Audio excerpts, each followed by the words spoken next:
Let's hit it.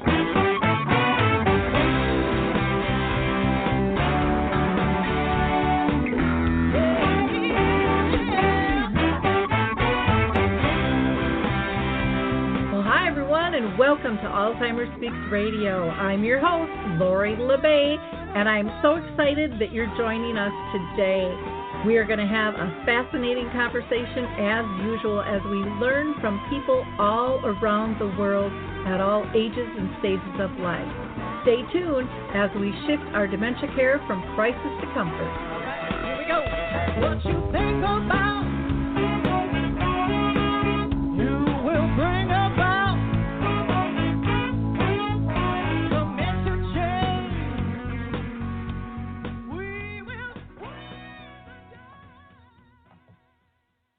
Well, hi, everyone, and welcome back to Alzheimer Speaks Radio. I'm your host, Lori La Bey. And for those of you that are new to our show, we're about sound information, not just sound bites. I know what it's like being in the trenches. My mom had dementia for 30 years.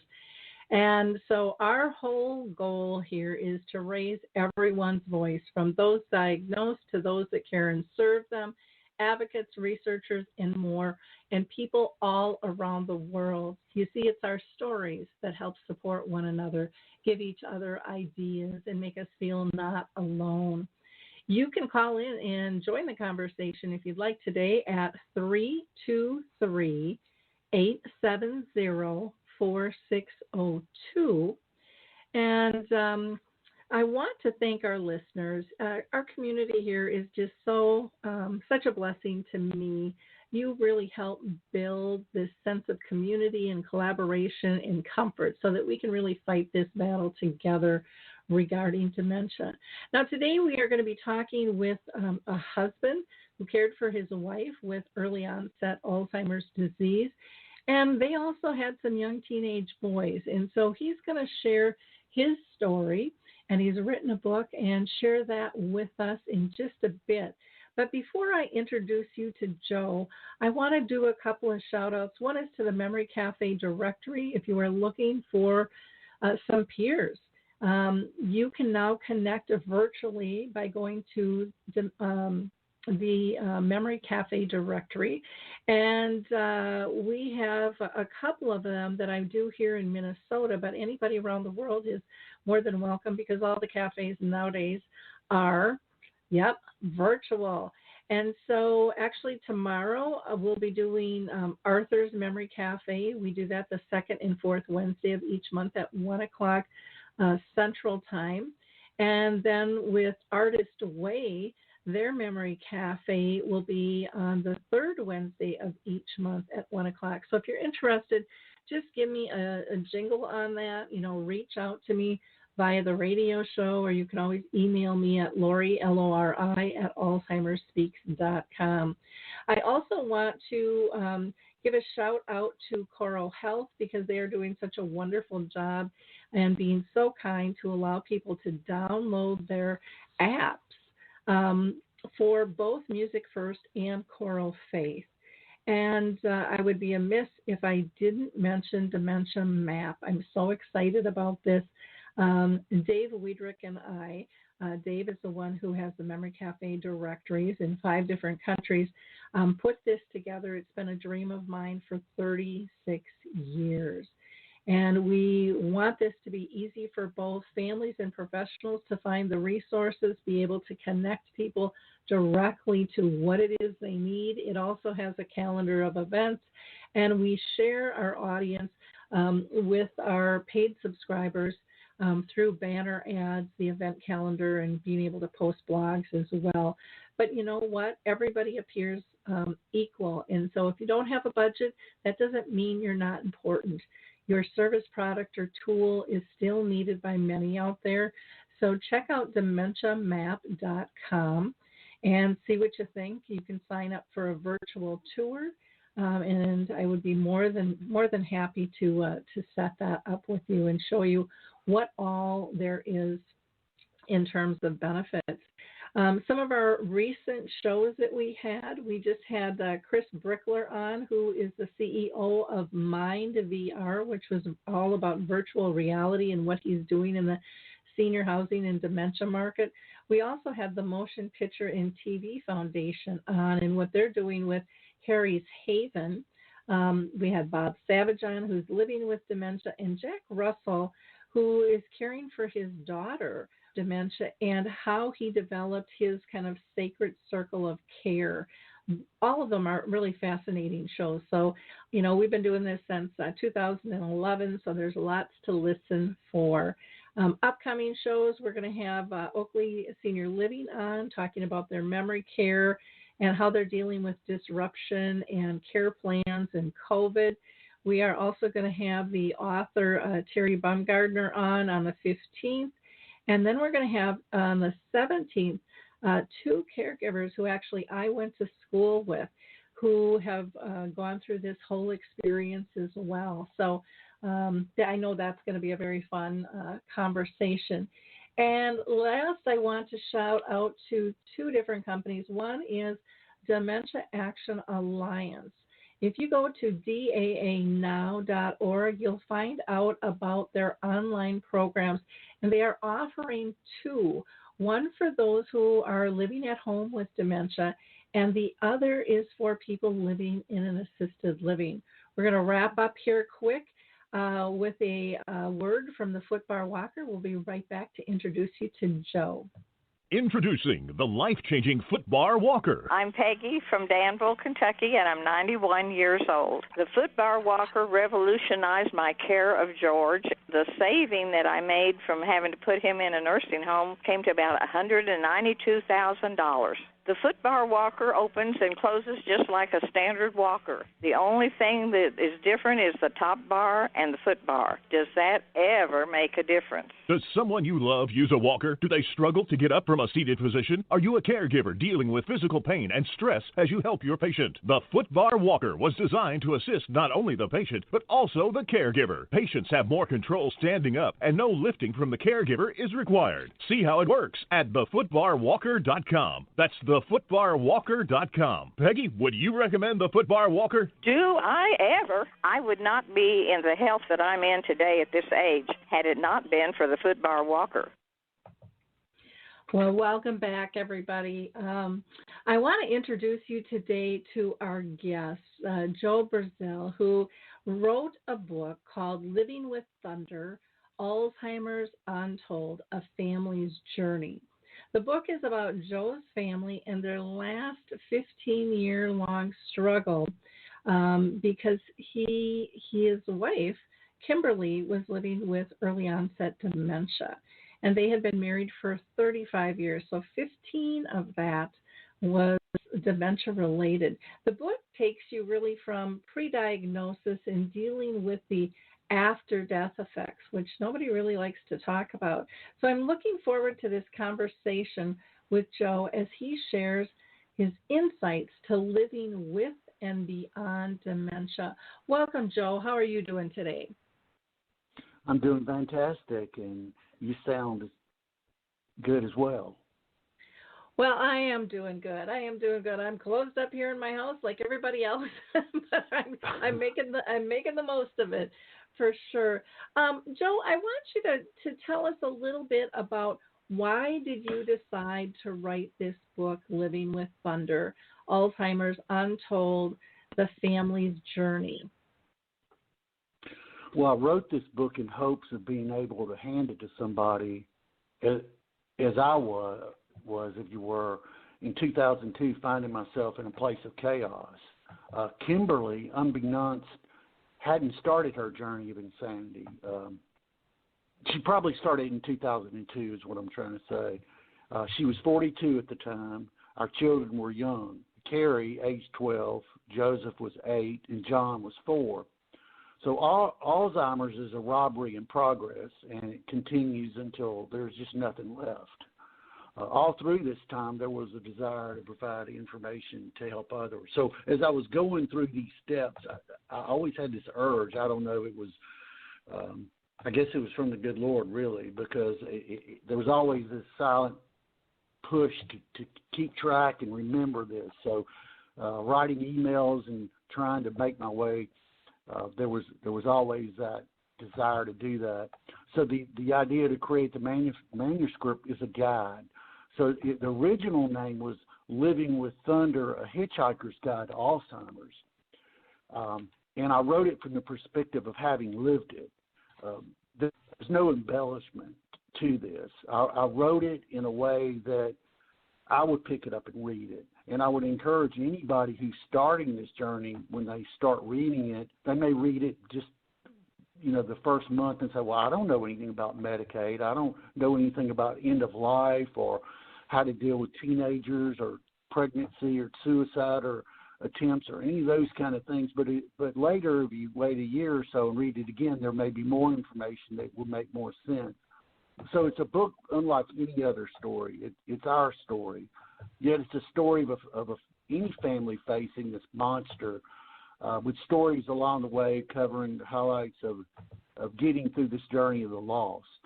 That's what I would say. So to take a time machine back to 2008, where I had these 3 children, 6 years in chaos of dealing with, why is she doing this? Why are we having these fights? Why does me and my daughter have to go into, it was just chaos, okay, because she had these headaches, and when she got these headaches, she would try to self-medicate. Well, the doctor gave her prescription pills and that kind of thing, but then she would drink beer or whatever, and then by that time, some nights it was just so crazy that, lots of things happened in such a way that one time my daughter and I had to just go to the attic and just kind of shut the door so she couldn't know where we were. It was just that kind of chaos, and I write about those kind of things. So the idea is being able to write this manuscript and give it to somebody, a time machine, go back. If somebody were to give me this book and I read it, my life would have been different. I don't know. Mm-hmm. I hope that explains to you what I meant, why I did that. No, I think it makes a lot of sense. And, the journey is one that is so unpredictable, and you just never know the twists and the turns. And so even though people think, well, we're handling this is cool, you will most likely have those moments of what the heck is going on or what just happened. Or a feeling, you might be feeling total control and comfortable, and then all of a sudden you are just zapped of energy. And, things hit you, or you have this sadness or whatever it might be. It is really a road that people need to understand that this path exists and that real people are going through this. And every family dynamic is going to be a little bit different. In what way, in terms of how you wrote the book, do you think it's going to be, stand out and be different from other books on the shelf? I believe it will, because this is written from someone who lived it 36 hours a day, as that book is out there on the market, because it is a 36-hour a day. And if you write it from somebody writing it that actually experienced it, it gives a different spin on it, a reality. So the story covers from different aspects. There are many ideas, or I should say topics, that are covered, because it really covers 20 years. I believe that people that have the propensity to get Alzheimer's, there's 3 things, I think, with Alzheimer's: genetic, environmental, and stress related. All of those contribute to either getting it early or never getting it all. There's some case studies where people, they're later, biopsy after death, whenever they do the biopsy on a body, that's really the one true way. Now, you could correct me if I'm wrong. The last I heard, that's the only real true way to determine if somebody had Alzheimer's or not. Yep, that still stands true. Yep. So the book talks about theories. Believe me, it covers, it's 400 and some odd pages with references in the back, 404 pages.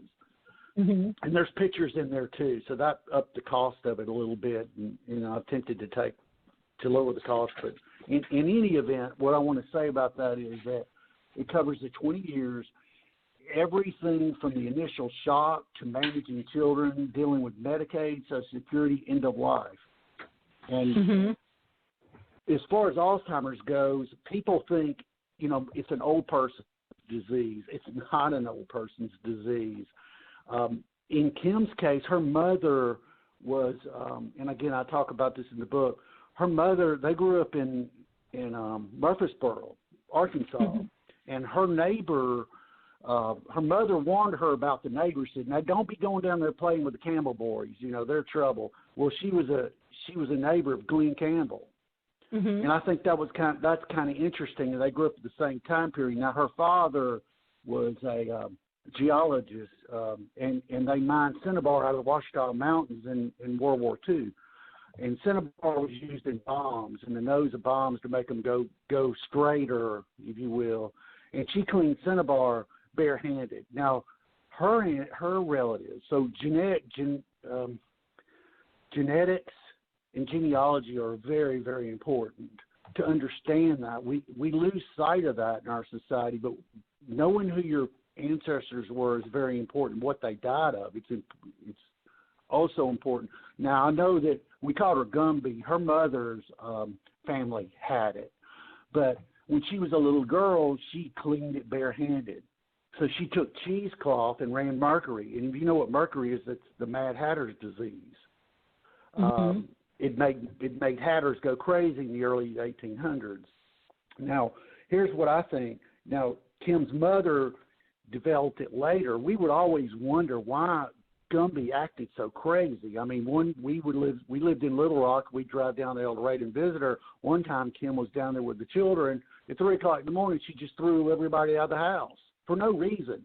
And Kim just laughed it off. I mean, that Gumby was just going nuts. I mean, neighbors would, little kids would leave a ball in her yard. She'd take it from them, and it was just insane. We all know how insane it is. Now, I'm saying all that to say this. So when Kim was born, I believe she was the first one of two.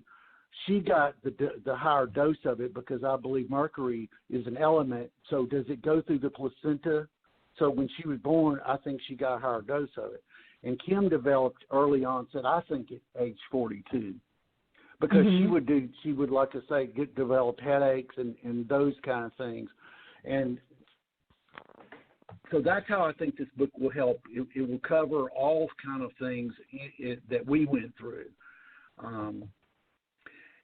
And so also know 65% of primary caregivers pass away before the people that they're caring for. So not only the environmental aspect and the genetic aspect, but stress. So if you have a DNA propensity to get Alzheimer's, stress is not going to help you. You need to keep your stress down.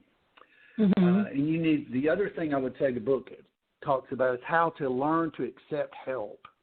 People will say, well, what can I do to help? I understand you've got this disease. Now, I never told Kimberly she had it. What was the point? Lots of people want to know that they have it. I don't know what the latest scientific evidence of, oh, yeah, you've got it, you're going to have it. I mean, to me, personally, it's a personal choice or a personal decision. But I think I wouldn't want to know. I mean, I would want to go ahead and know enough to get all my affairs in order, and the book talks about that. God just blessed me. I'm not the smartest knife in the drawer, but along the way, I did some right things. When she first got sick, back in 2008, the best decision that different organizations told me, well, moving would help. So we moved from Little Rock to here near Jackson, Mississippi. I had a chance with my employer to move. It also talks about moving among state lines because we lived here for several years and my job was outsourced to India, so I had to find another job and found myself up in Indiana. So I talk about how to deal with Medicaid across 5 different states. Medicaid is another important aspect of dealing with this because every state is different. So it's important to get your financial affairs in order. And be sure to surround yourself with a support system, because this can come from family, friends, the Alzheimer Association, your church, books, nature, music, exercise. The book also talks about considering to secure an emotional support dog. Kim always asked me, would you get me a little dog? Now, we had it, and I wish I had done that. But I never did, and I would stress the value of having a dog. And the other thing I want to say, toward the end of her life, when she was where I was dealing with morphing and wheelchairs, is that I got a MP3 player and got the music that she liked and played, and she was able to communicate. The Alzheimer's is not what killed Kim. What killed her, or what took her life, was lung cancer. But it was the direct subsequent behavior from smoking. She oh my gosh, you could see our car coming down the road because she had to have at least 30 packs of cigarettes in her car, in her purse. And if she didn't have enough cigarettes in her purse, she would say, do I have enough cigarettes? I need cigarette. Do you have this? I really need cigarette. Joe, will you give me a cigarette? I don't have. Mother Love, that's what we call her. Mother Love just does not have enough cigarettes. I need cigarettes. Oh my gosh. I don't have much hair. If you went into my Facebook or whatever, most of it fell out because of stress. But stress is very important. And enjoy each moment. Learn to laugh, and you'll have things what I call daylight moments. Now, she would revert to like a 8-year-old to a 20-year-old, a 50-year-old, but sometimes we would have these daylight moments, and those were cherished. So it's just a bizarre disease, the brain, the way that it works, the way the brain is sitting in that spinal fluid and the chemicals. There's just so much to this, and henceforth there's just not a cure at this point, but there's hope, and that's what this book will give you, is hope. Mm-hmm. Yeah, it sounds like, you mentioned so many things as we're talking, and again, it's all in the journey, and the journey changes, and the needs change from, financial responsibility to physical and mental support, not just for your wife, but for yourself and your individual family members and friends. Everything is affected.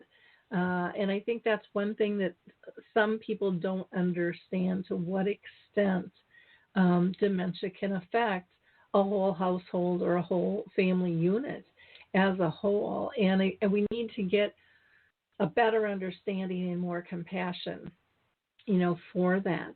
Can you talk about how you've laid the book out? Can you maybe reference some chapter names that you have in terms of how how people would find things? Some books you have to read from front to back, to get the whole drift, and others, you can just hop in a chapter and kind of dig in and get a piece that you need at a time. Well, this book, I don't want to kind of give it away, but I wrote it where it could also be turned into like a screenplay or movie. Because it is pretty interesting what happened to us. It's a hodgepodge of stories. Now people pick it up and read different parts. The movie, the book starts off with us walking down the beach in Dauphin Island, Alabama, and it goes along where we're holding hands and she's just lost, and then something happens, and I'll just say this much, something happens and she becomes herself again. And then we reminisce about various stories that happen along the way. For example, when we first moved to Mississippi, we didn't get a diagnosis until Little Rock. And the company that I worked for, the power company, moved us here. And my background is I have a computer science degree from the University of South Alabama. I've been in IT for 35 years, dealing with Linux operating systems, and right now I'm in cybersecurity. So my background definitely is data. So we talk about all of those, a little bit of that. To answer your story, to answer your question, talks about Kim with the Girl Scouts. Chapter 2, recollections. And I cover each of my children, Joseph and John and Carrie. Now, that's not their names. It's Kathy, Jesse, and Jonathan, because I kind of wrote it in a way not to, I just wanted to kind of get a little fictionary on that. Chapter 4, transition, what to do about nothing, detour of turnstile of doctors. I'll give you one little story that's in the book that's pretty funny. There's a lot of it's humorous, but at the same time, it talks about when I made the decision to have Kim's brain donated to Columbia University, where it resides now. And there's reasons for that. There's not enough brain tissue out there to do research, and we definitely need to change all that in this world. So we took Kim to a psychiatrist in Little Rock. They didn't know what was wrong with her. They just didn't. So we went to a psychiatrist. We went up there and looked over at Little Rock. We was like on the 10th floor. And he said, oh, she's doing fine. At the end of about 30 minutes into the conversation, the doctor said, you go on and come back in 30 minutes. Go have lunch or whatever. And I come back, and the elevator doors open. There's Kim, and there's this doctor who once had, the tie was all crisp suit and all that stuff, and he was disheveled looking, and he was just like telling me, whatever you do, don't let her drive. It was just one of those funny moments. And then at the end of the book, there's 12 chapters. At the end of the book, it talks about what the end really looks like. Now, when you start this journey, you're not asking or thinking about what are you going to do with the body at the end? Mm-hmm. What do you do with somebody that has passed on? Well, do you just simply, cremate them and then you move on with life, or do you preserve the brain for future research with all the medical records? And that's my whole thing that I'm interested in, is that all of these people worldwide that have this trending of data, what happens to it? Why aren't we collecting this information and researching it? Behaviors and all of these kind of things. And there's stories in there about how, my children were affected. Mm-hmm. So I don't know if I answered that question or not. There's not, the chapters are just chapter 1, 2, 3, 4, 5, 6, 7, 8, 9, 10, 11, 12. But under those are different stories that are designed to have a point. Okay, I'll give you another example. My son Joseph was about my son was about 14, and he was in high school. And I'm kind of an activist, so I got involved with the local chapter of Alzheimer Association, and we were going to do a talk at the church, at the Methodist Church. They were going to let us do a talk about this kind of thing. So people from all over, from Hattiesburg, Vicksburg, all showed up. But the day before, I got a call from his teacher that said, "Hey, your son's just laying his head on the desk. He's not paying attention in school. We need to have a talk about his behavior." This was Joseph. So I said, okay, well, I'll come Friday. The meeting was Thursday. So I was at the meeting, and after it was all over with, I got a tap on the shoulder of kind of an older lady, and she looked at me and she says, "I understand now. If I'd only known 30 years ago, things would have been different." And I kind of said, huh? She said, "Yeah, I'm Joseph. I'm Joseph's teacher. Now I understand." Joseph would go to school, and he would put his head on the desk, not because he wasn't paying attention, but he was just so full of anxiety because of his mother's behavior that he just didn't.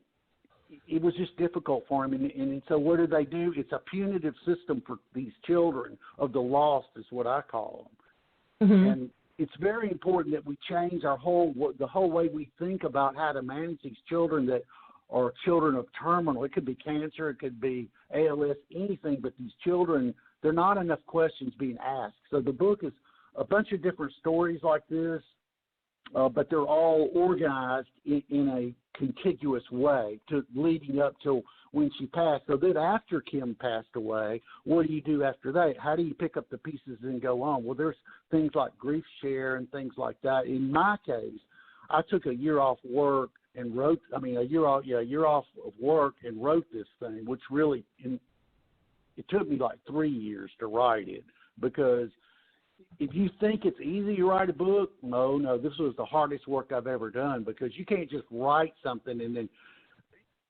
pick it up and, oh, yeah, I should have had this word or that phrase. So I wrote it and rewrote it to the point where it is now in its final form. Mm-hmm. Yeah, it's a process. I've got a book in me, and I haven't taken the time to pull it all together. I've got bits and pieces and stories, that I've pulled together, so I understand where you're coming from. I think it's important that you talk about the autopsy, because, we did that with my mom. You have to have that lined up, because it has to be done within hours of the death. Mm-hmm. And so, absolutely. This isn't something you can think about afterwards, because the process starts. So, you really do have to sign up and get that done, and it is extremely helpful. One, for families to know, but two, from the research aspect. I remember talking with Dr. Bill Fry here in Minnesota, who heads up a memory care clinic through Health East here, and they have a very large brain bank.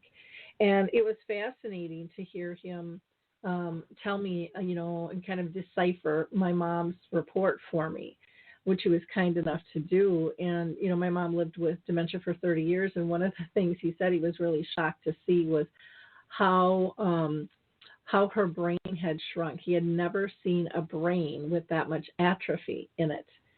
And he was very surprised, and yet he said, "But Lori, if she lived with it that long, this is exactly what we should expect to see, with this disease." And he talked about there was some Lewy body and some Parkinson's, and she had a little bit of a shake, but it wasn't consistent. And yet then she ended up being wheelchair bound, so then you don't see as much of some of those things that might come into play as far as symptoms, and mentioned some Lewy body, which we really didn't see a whole lot of things going on there as far as symptoms. But again, you just don't know. There's an awful lot to take in, especially, when the disease hangs around as long as it does. And, I think my mom lived as long as she did was because she was engaged still in the world that surrounded her. You had mentioned, the kind of the shuffle of doctors, which is very common. People want to get a second opinion, or they just don't feel comfortable with how this person communicates with them. And I highly encourage people to go ahead and do that. Or, I was kind of chuckling when you were saying how kind of disheveled the doctor looked when he came back a half an hour later, like, oh, he finally gets what we're dealing with now. And you will have some of those moments, and it might be with another family member or a friend or whatever, that, hey, mom is fine. What are you talking about? You're crackers. And then all of a sudden, oh my goodness, things are a little different when you stick around for a while. And those are real things that happen with real families and friends. And I think the humor aspect is so critically important not to lose. And it's not that you're laughing, at the person with dementia. You're just laughing, at the situation. And, how many times, before dementia hit, did you laugh over something silly, that didn't make sense or whatever at the time? Yeah. That still exists, and the person with dementia typically will respond to that, and sometimes they'll be the one to start it as well. They'll have a moment of clarity depending on where they are on the spectrum of things. If the book were to kind of exceed your expectations, what would you do with the proceeds? I know a lot of times, authors are just trying to recoup the cost it took on them to make the book, and get it through the development process and stuff. Do you have ideas of what you would do with the proceeds? Absolutely, and I'd like to dovetail to answer that question. Is first and foremost, I would ask a question for your audience to consider: is what is research? What does that mean?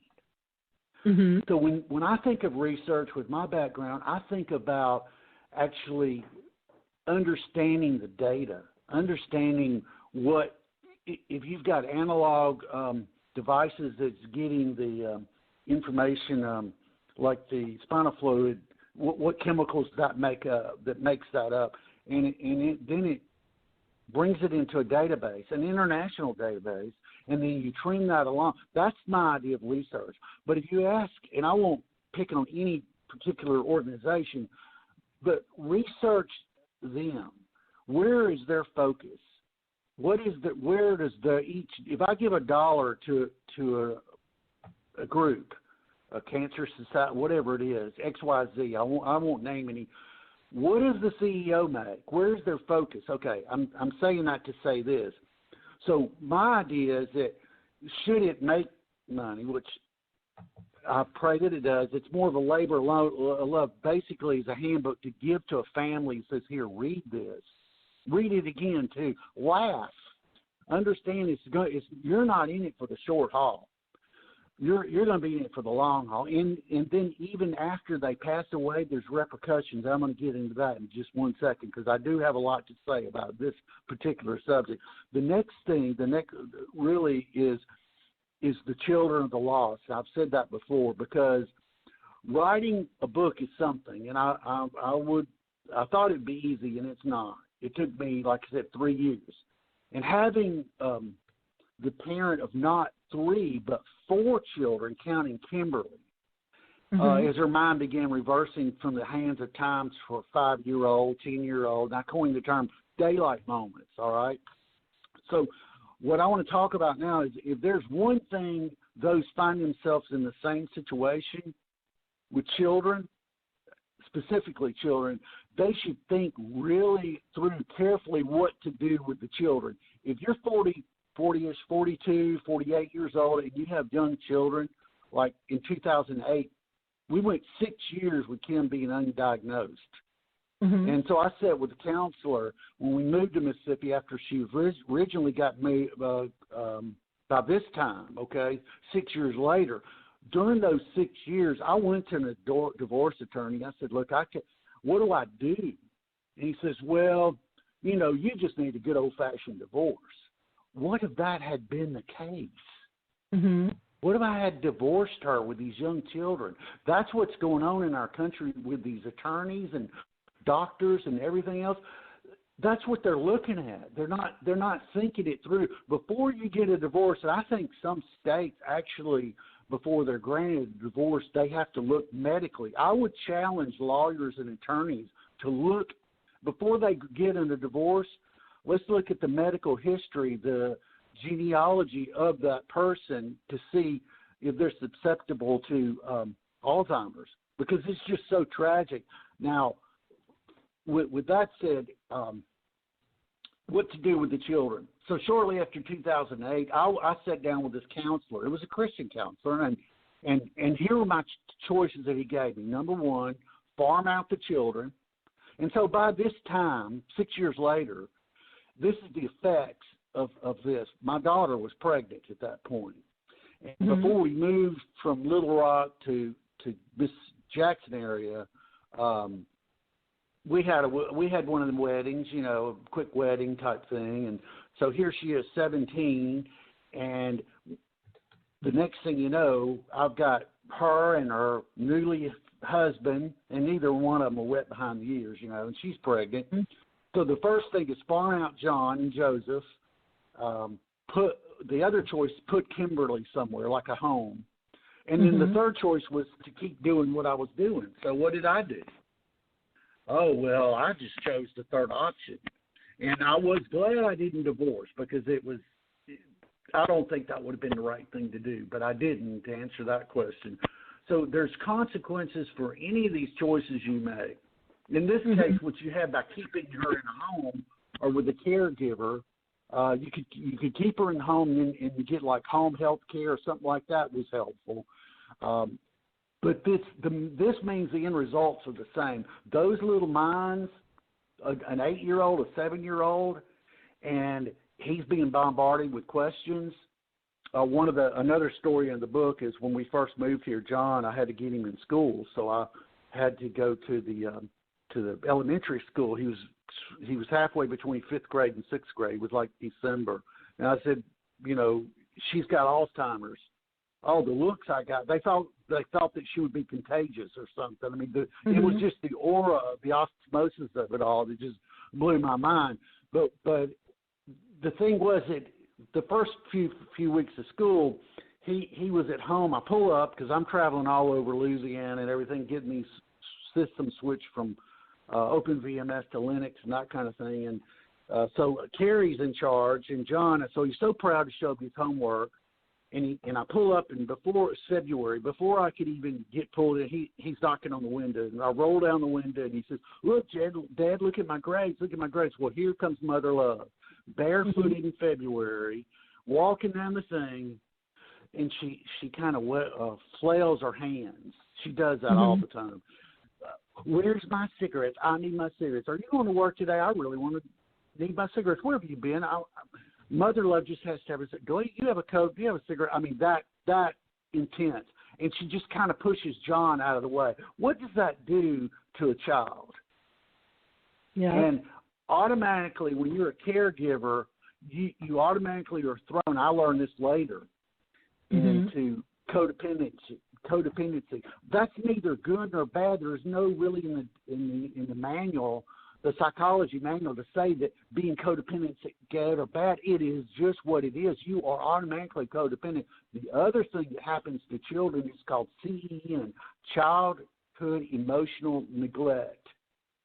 So subsequently, when you're in this environment with children, you have an increase in teenage pregnancies, failing grades, addictions to drug and alcohol leading to incarceration, juvenile detentions, probation, jails, possibly prisons, and not to mention the suicide attempts. And believe me, I suffered them all in my family. It happens because it takes away. I don't even know how to explain. There's my passion, okay? This is another reason I wrote this book, because the children of the lost, they're our future generation. And I would say 50% of those, when you drive down the road and you come up on a red light, you see these kids. They're like 20 years old or 18 or 15 that are homeless. I believe 50% or more are victims of CEN, childhood emotional neglect. They're a child of somebody that were terminal or some dysfunction in their family that they felt hopeless. There's no way out of this. So they become they don't learn how to obey because the primary caregiver is so busy taking care of the chaos going on that they get left behind. So I had 3 children, an older daughter, a middle child, and the younger. And typically it's the middle child and the older one kind of do well. The younger one, I mean, honestly, truthfully, I got a call yesterday. My son, I've done all that I could do for him, my youngest one, all that I could do for him. But even now he suffers from that. And so he had to go to in and out of jail, suicide attempts. He was up in Memphis, and I got a call yesterday that he got put on probation for going hot for meth. And that, and with that said, he walked away from the program. There's a movie on Amazon called Beautiful Boy that I would. I'm not promoting Amazon. I'm just saying it's a movie with Steve Carell that really gives you the feeling of drug addiction and those kind of things. And I'm telling you that this book will help those that have this kind of challenge to face. Let's face it. The behavior of one with Alzheimer's or dementia is far from what even Hollywood can do. I'll give you one example. Now, John had been incarcerated, again, when he was about 15. He was down in on the coast. And I was living in Indiana, and you always have hope. You got to have hope. And I thought, well, you know what? I'm going to get John. They're going to let him out. He'd been incarcerated for like, I don't know, a year, 6 months. one of the things the kids will do, or what they did with Mother Love when I was off at work, they would go get her, and the kids would bribe my children to walk her up to the package store to buy them beer. She didn't know, or trade her for cigarettes. So anyway, it was that kind of behavior that I'm talking about. So I went and got John, and I got him all set up to go to school in it was Carmel, Indiana, one of the best schools, wonderful people. That I can't say enough about the school there and the Medicaid, the different states or different areas. And there, Socoa was called, and then Midland Paces over in Topeka where we lived later. But so I went and got him all the way down, and now this was winter time. It was like March, coming up through Memphis. My son had never seen snow. His eyes went big as saucers. Well, we got all the way to Indiana. It was late. It was like a Saturday night or something. We were going to go to church the next day. I don't know what it was. It was late. And we just got in, and we're just kind of – I was trying to recover, because if you travel with somebody with Alzheimer's, I'm telling you, man, oh, my gosh. I don't know. You probably know what I'm talking about, but it's question after question after question after question. There's just so much medication you can give them, okay, so much. And that night, I remember John was about 15 or 16. He was excited about school. We were having a conversation. I was laying in the bed. It was a bedroom scene. And Mother Love was downstairs. It was a townhouse. So she comes up there. And John and I were having a conversation. You know, I gave you the story a little bit before about how when he was a little boy, we couldn't even have a conversation because Mother Love would come in and interrupt with some craziness. But so Mother Love's standing there, and I could see her lips quiver, and she just wants to ask a question. I said, okay, Kim, I can't take it. I can't take any more. Did you take your medicine? Let's give you your medicine, whatever. I can't. One more question. If I get one more question out of you, I'm leaving. I'm getting in my car. I'm leaving. You'll never see me again. Now be quiet, please. I need a little bit of peace. I've just driven 800 miles through the ice and snow, literally. Please, Kim, hush. One more. No, I mean, she was just chomping at the bit to ask a question. I couldn't stop her, so she asked the question. I said, "Whatever you do, I'm leaving. I'm leaving. Don't do it." So the question she asked was, "Can I go?"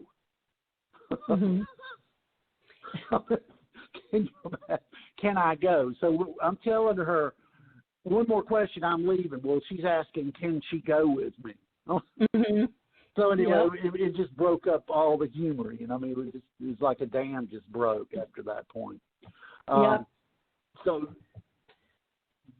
that's what I would do with the proceeds, is use the money to help with these children. So counseling for children in social or schools need to be totally changed the way they're doing it in high school and junior. The counselors need to have an education in this.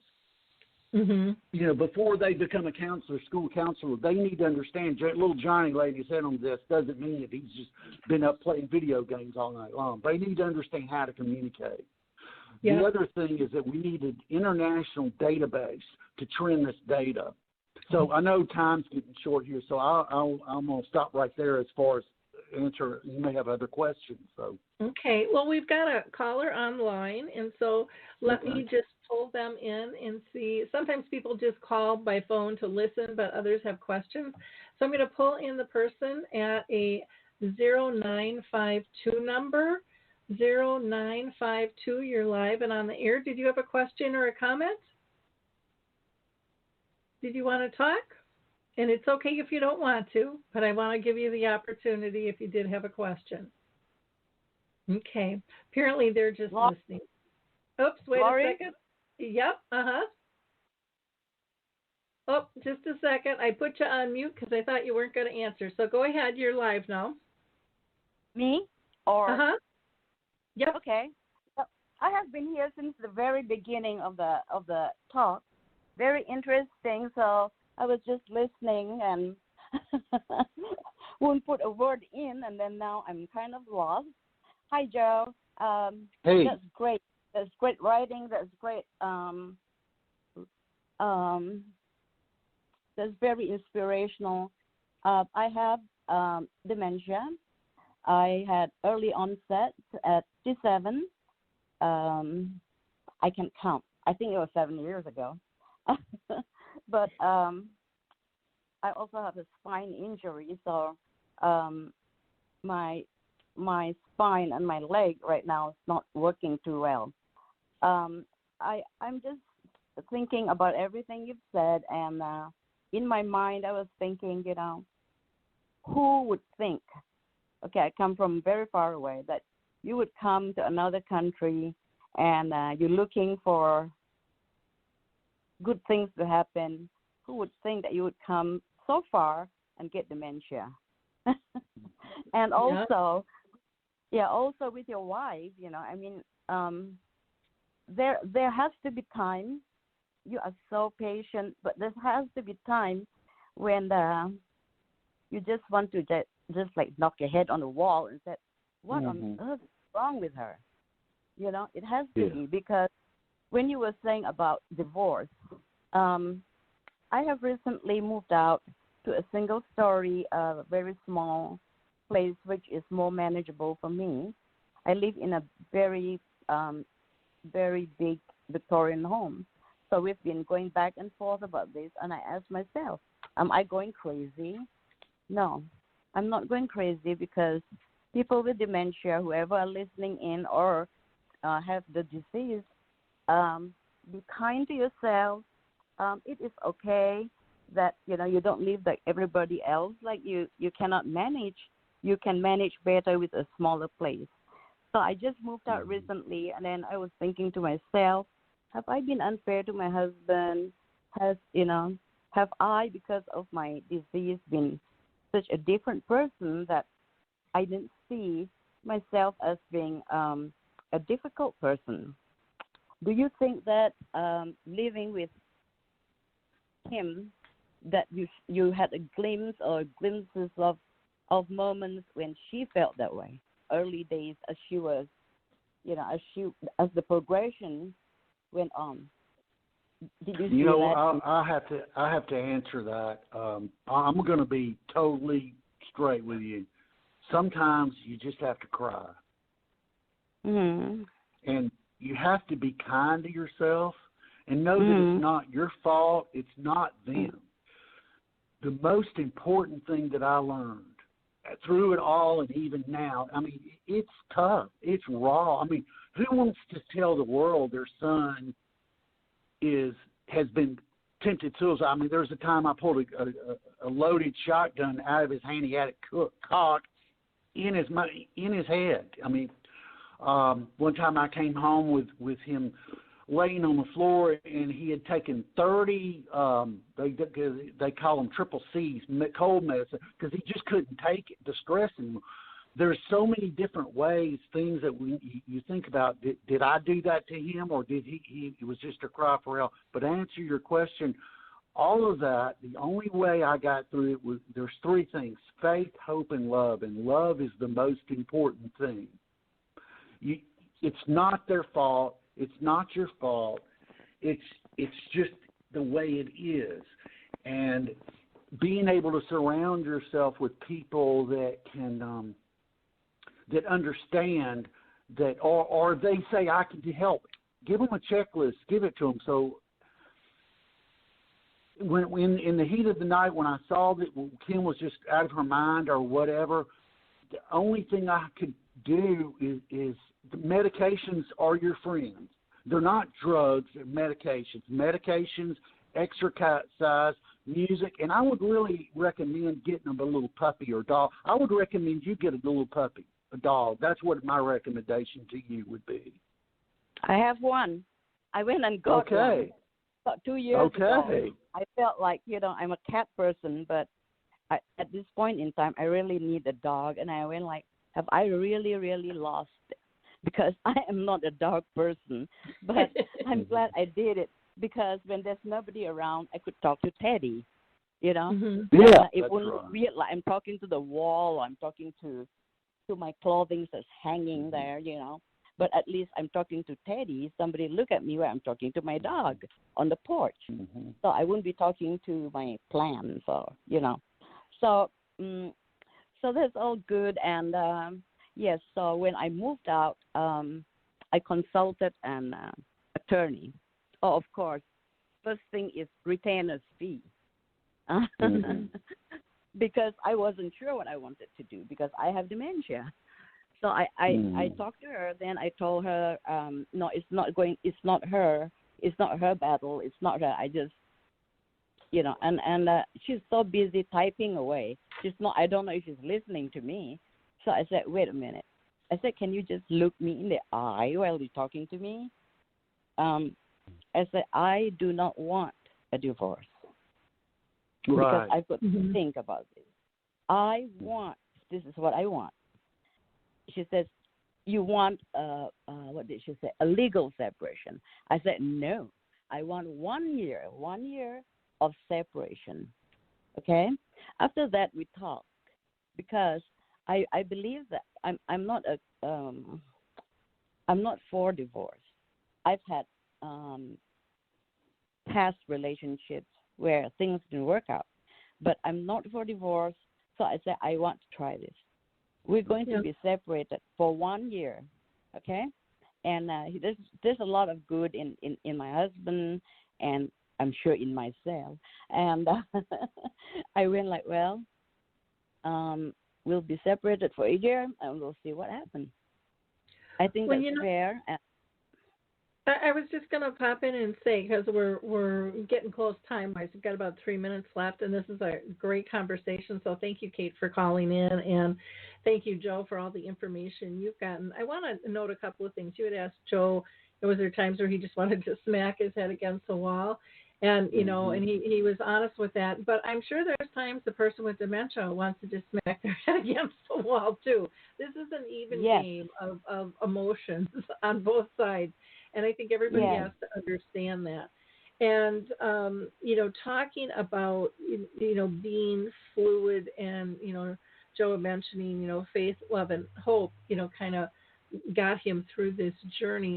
It's a difficult journey, and none of us are perfect, and none of us are going to ever be perfect. And yet we seem to strive to be the perfect family and do everything perfectly. Well, we didn't before dementia. And so the likelihood of us doing it during dementia, I think, goes down, with all of that. So we do have to be kind to ourselves. We have to be kind to who we're caring for. We have to consciously look at how is this affecting everybody and have open conversations.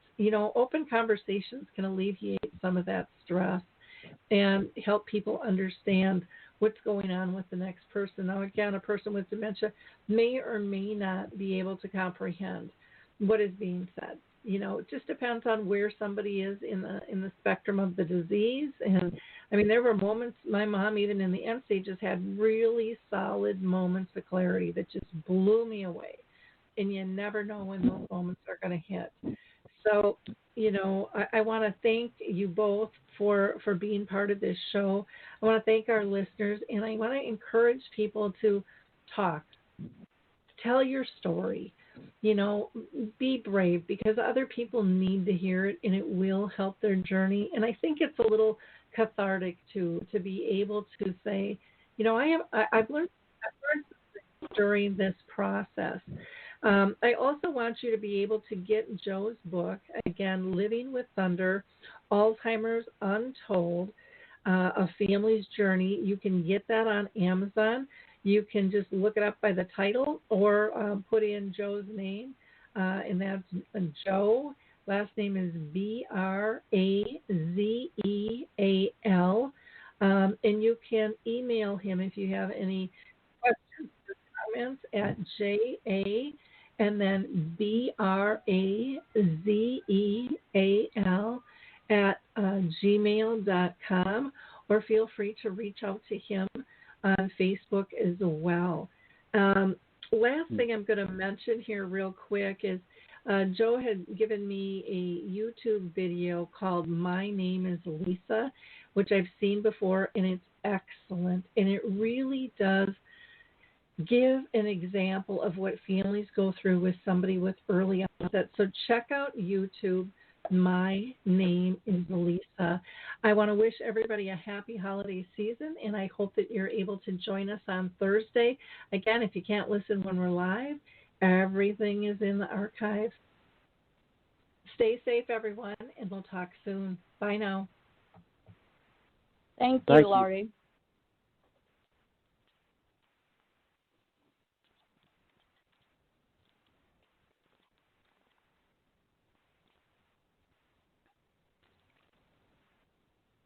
It's time to rethink, renew, and reimagine retirement. Hey everybody, Jared Sylvester here, host of Retire Repurposed. Now this podcast is about the non-financial parts of retirement, which many times can be even more challenging than the financial. We believe retirement is not the end, rather the beginning of what could be the most impactful, purposeful, and fulfilling season of a person's life. So don't retire, become repurposed. To listen now, search Retire Repurposed on your favorite podcast platform, Senior Resource, or Life Audio.